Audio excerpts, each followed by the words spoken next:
Truth be known, you and I are the only people in Blackwell Keep who could have entered this room, locked or not.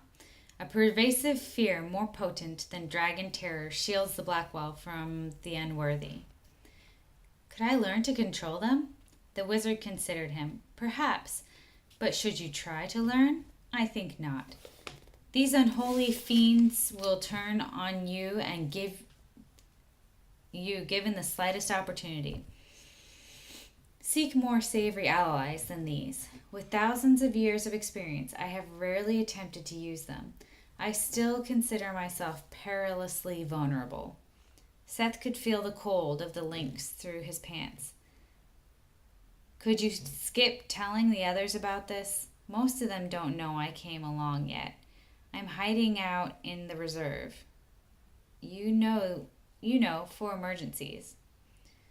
To cause them or to repair them. Presumably your friends would be cross if they knew you came to Blackwell.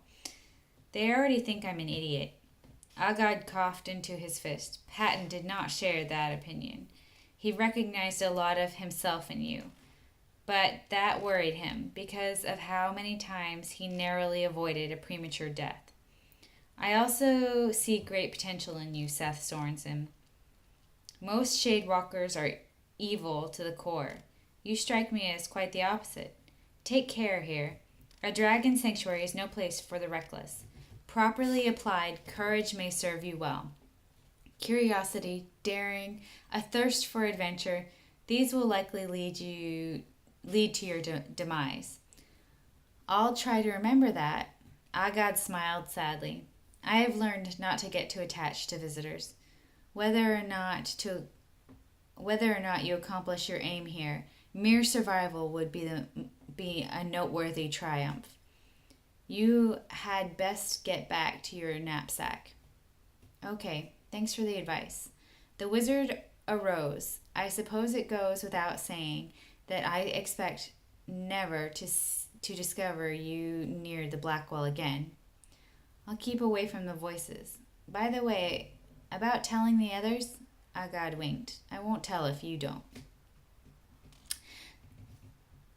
Threatening clouds blotted out much of the morning sunlight as Kendra strolled along the top of the keep's wall. Above her, the sky was blue and clear, but laden clouds massed on all sides, as if the sanctuary had the eye of a hurricane. Light breezes stirred the air from unpredictable directions. Ahead of her, Simran led the way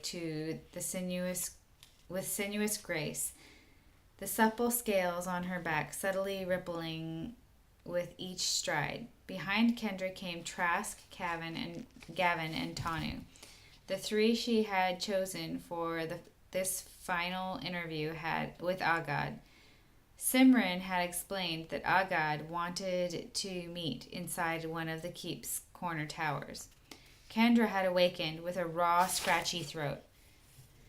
She'd hoped the soreness would fade once she was up and about, but if anything, the sensation was getting more irritating. Each swallow seemed less comfortable than the one before. She reminded herself to ask Tanu for a remedy. Where two walls intersected at the rounded tower, Simran opened a heavy oak door banded with iron and stood aside. Kendra led the way into a circular room about 20 feet across. Thin arrow loops interrupted a wide section of the wall. Off to one side, a wooden ladder accessed a trapdoor in the ceiling. Simran closed the oaken door without following. Agad waited at the far side of the room, holding a long, slim rod. Between them, a relief map of Wormroost covered the floor, complete with two towering peaks, plenty of hilly forests, several valleys, and a few lakes, many streams, a tiny model of Blackwell Keep. Good day, Agad said. I thought the lesser map room might be an appropriate venue for this discussion. I considered the greater map room, but the detail is too exquisite. A custodian must protect some secrets. Looks like we may be in for foul weather today, Trask observed. Agad fixed him